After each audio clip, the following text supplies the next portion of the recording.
힘드시죠? 네. 고생이 많으십니다. 자, 불교 역사는 사실 더 드릴 말씀이 많지만 너무 시간이 없어서 제가 그냥 간략히 정리했습니다. 그런데도 1시간 반이 넘었네요. 자, 불상의 역사는 간략히 한번 보도록 하겠습니다.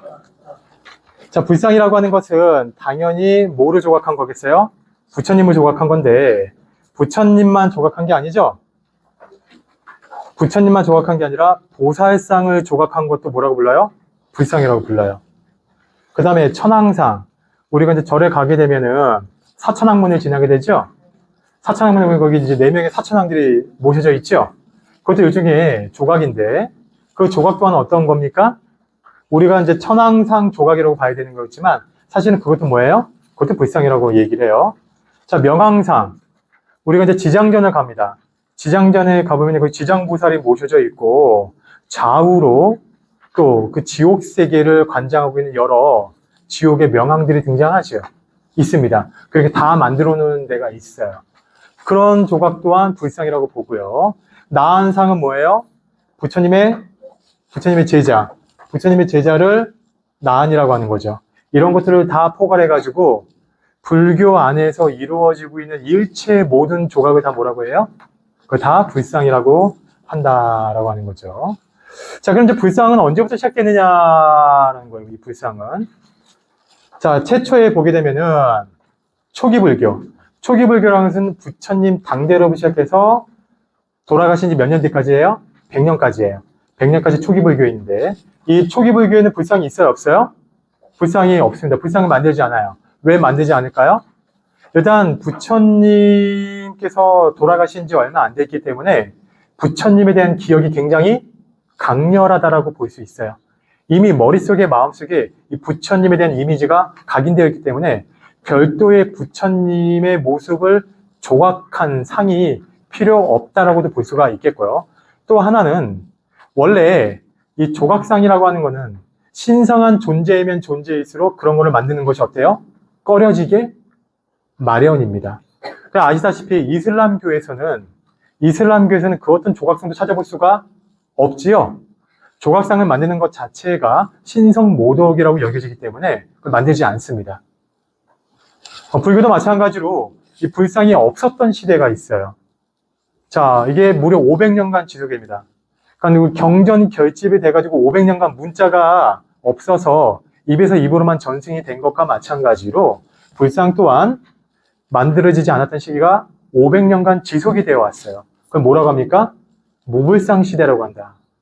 그럼 그렇다고 해가지고 불상은 만들지 않았지만 다른 조각들은 만들어지고 있었어요. 이런 것이죠. 자, 여기 보면 여기 산치 대탑입니다. 탑인데 탑이라고 하는 것은 원래 뭐죠? 탑은 원래 무덤입니다. 원래는요. 누구의 무덤이죠? 부처님의 무덤입니다.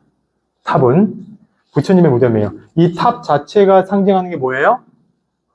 이게 부처님을 상징합니다. 왜냐하면은 부처님이 돌아가시고 난 다음에 화장을 하죠. 화장을 한 다음에 뼈가루가 나올 거 아니겠어요? 뼈가 나오죠. 그 뼈를 또 나누어 가지고 각자 또 탑을 만들기 시작을 했죠. 그렇기 때문에 이 탑 안에는 부처님의 뼈가 모셔져 있고요.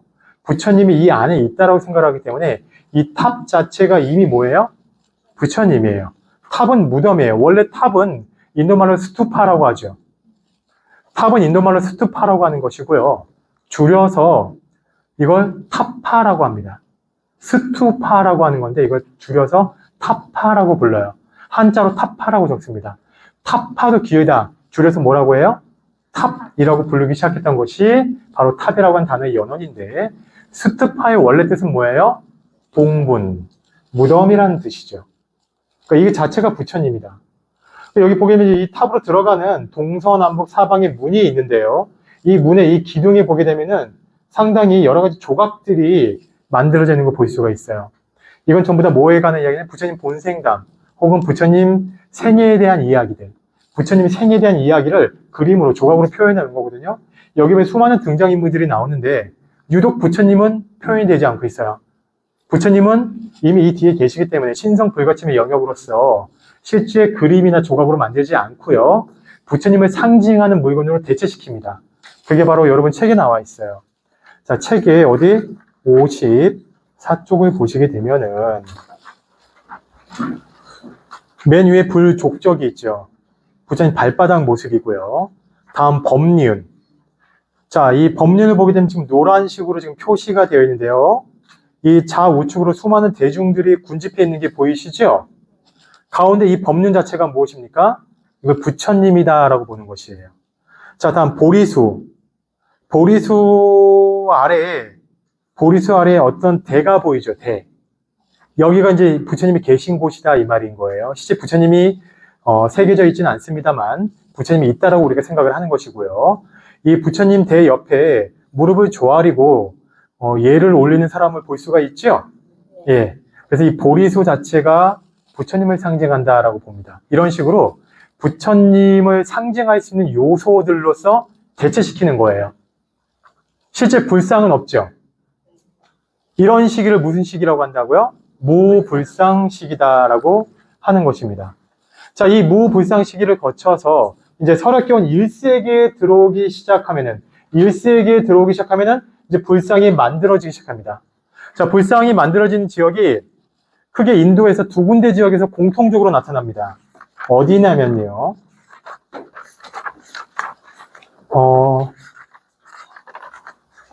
58쪽을 잠깐 보시겠습니다.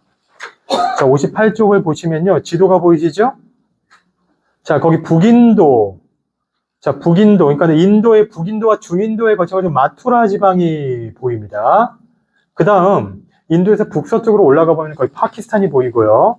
파키스탄과 아프가니스탄, 타지키스탄에 걸쳐가지고, 여기 뭐예요? 간다라 지방이라고 보이죠? 간다라 지방.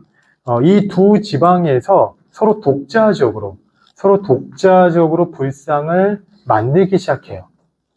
설학기원 전후 해가지고 그러니까 부처님 인멸이 500년이 지나가면서부터 불상을 서서히 만들기 시작합니다. 그래서 간다라 지방과 마투라 지방에서 각자 독자적으로 만들어지는데 이 지방에서 만들어지는 불상은 중요한 특징들이 있어요. 59쪽에 사진을 보시겠습니다. 사진을 보시면 간다라 양식이 보이시죠?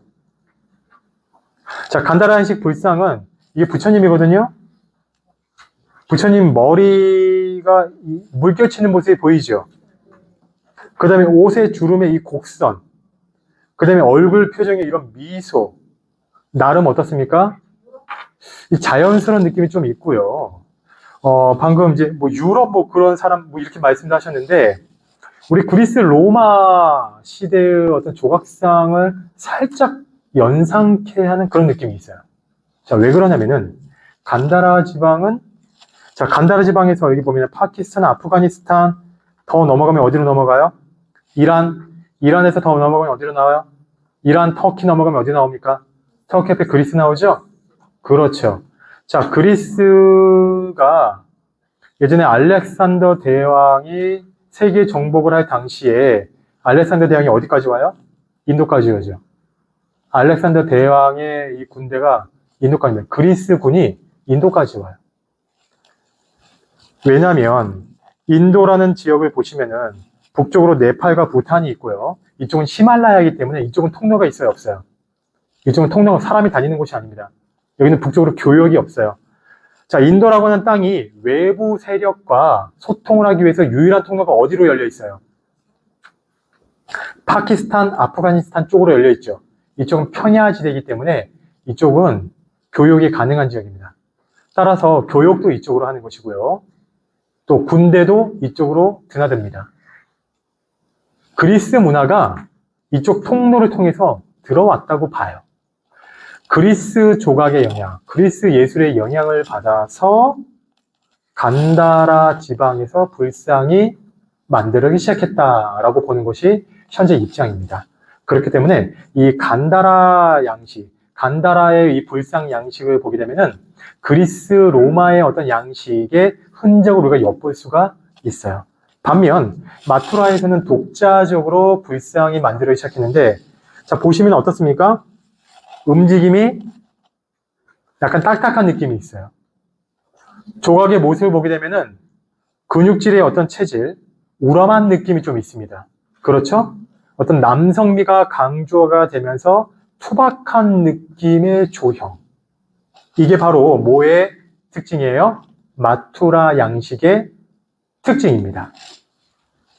그래서 간다라 지역과 마투라 지역에서 서력기원 1세기를 전후해서 이때부터 최초의 불상이 등장했는데 뭐의 영향을 받아가지고 그리스 문화의 영향을 받았다. 자, 그리스 문화 우리가 헬레니즘 문화라고 하잖아요. 그리스 문화의 영향을 받아가지고 인체의 형상을 띤 불상이 출현하기 시작했다라고 봅니다. 무불상 시대가 500년 만에 종말을 구하고 불상이 등장하는 것입니다. 그래서 간다라와 마투라 양식이 있어요. 이 간다라와 마투라를 융합시킨 게 굽타 양식이라고 하는 게 있습니다. 자, 근데 간다라는 아까도 봤지만 조각이 어때요? 비교적 사실적이다 이 뜻이에요. 비교적. 마투라는 비교적 어떻다? 힘이 넘치는 투박한 모습이다.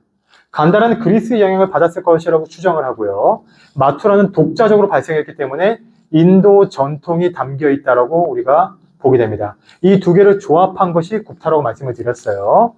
자, 그래서 간다라 양식은 이런 식이에요. 그렇죠? 네.